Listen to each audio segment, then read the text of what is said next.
दिल्ली विधानसभा में इस वक्त जबरदस्त हंगामा हो रहा है। विधानसभा में दिल्ली के वित्त मंत्री ने बजट लीक किया, ये बीजेपी ने आरोप लगाया है। ये बड़ी अपडेट और स्थगित हो गई है दिल्ली विधानसभा। हंगामे के बाद जबरदस्त हंगामा हुआ और दिल्ली विधानसभा भी स्थगित हो गई। तो ये बड़ी अपडेट इस वक्त आपको बता रहे हैं। हालांकि आज बजट पेश होना था लेकिन उसे हरी झंडी नहीं दी गई और इसी के बाद से बीजेपी ने आरोप लगाया है कि विधानसभा में वित्त मंत्री ने बजट लीक कर दिया।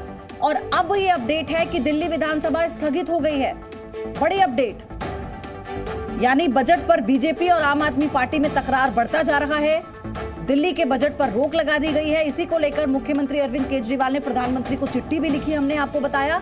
लेकिन बीजेपी ने बड़ा आरोप लगाया है विधानसभा में कि वित्त मंत्री ने बजट लीक कर दिया। विधानसभा की कार्यवाही 12 बजे तक के लिए स्थगित हुई है। ये बड़ी अपडेट इस वक्त आपको बता दें, विधानसभा से बीजेपी विधायकों को बाहर किया गया है।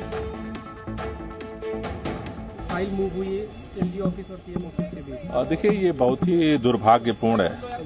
मेरे ख्याल से दिल्ली के इतिहास में ये पहली बार हो रहा है या फिर देश के इतिहास में कि भारतीय जनता पार्टी की केंद्र सरकार दिल्ली के लोगों से, दिल्ली की सरकार से इतनी नफरत करने लगी है कि अब बजट रोकने तक की हद पार हो रही है। मुझे लगता है कि लोकतंत्र में अलग अलग पार्टियां रहेंगी, क्योंकि जिस दिन अलग अलग पार्टियां खत्म हो जाएंगी उस दिन लोकतंत्र खत्म हो जाएगा। तो अपोजिशन की पार्टियों का सम्मान करना सत्ता पक्ष की पार्टी की जिम्मेदारी होती है, लेकिन लगातार दिल्ली की चुनी हुई सरकार को अलग अलग बहानों से जिस तरह से परेशान किया जा रहा है, उनके काम को रोकने की कोशिश की जा रही है, मुझे लगता है कि ये लोकतंत्र के लिए ठीक नहीं है, भारत के संविधान के लिए ठीक नहीं है और अगर कहें कि दिल्ली की जनता के लिए ठीक नहीं है। अच्छा, बजट की जो कॉपी वापस भेजा गया है, कोई अभी नहीं पेश होगा कि नहीं होगा, ये स्पष्ट कर दीजिए। नहीं, अभी तक उसका अप्रूवल नहीं आया है, तो बिना अप्रूवल के बजट पेश नहीं हो सकता। आज की कार्रवाई में क्या कुछ होगा, मतलब क्या आप लोग उम्मीद करके चल रहे हैं, क्योंकि बजट पेश होना था जो लिस्ट ऑफ अभी जो विधानसभा के लोकसभा अध्यक्ष का निर्देश होगा उसके अनुसार कार्रवाई चलेगी।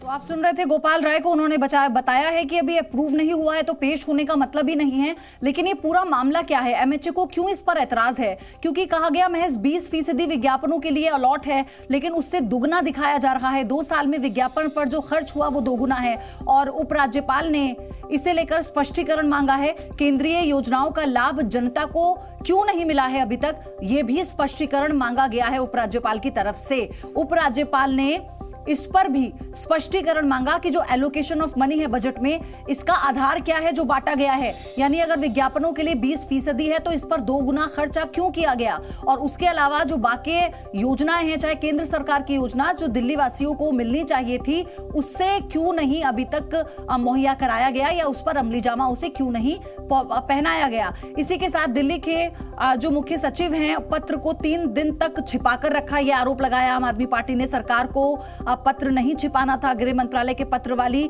फाइल जो है वो बजट पेश होने से 1 दिन पहले दी गई थी। दिल्ली सरकार ने गृह मंत्रालय के सवालों का जवाब दिया है। सीएम की मंजूरी के बाद रात 9 बजे एलजी को फाइल वापस की गई। मुख्य सचिव और वित्त सचिव की भूमिका की जांच हो। पूंजीगत खर्च के लिए करीब 22,000 करोड़ रुपए आवंटित हैं।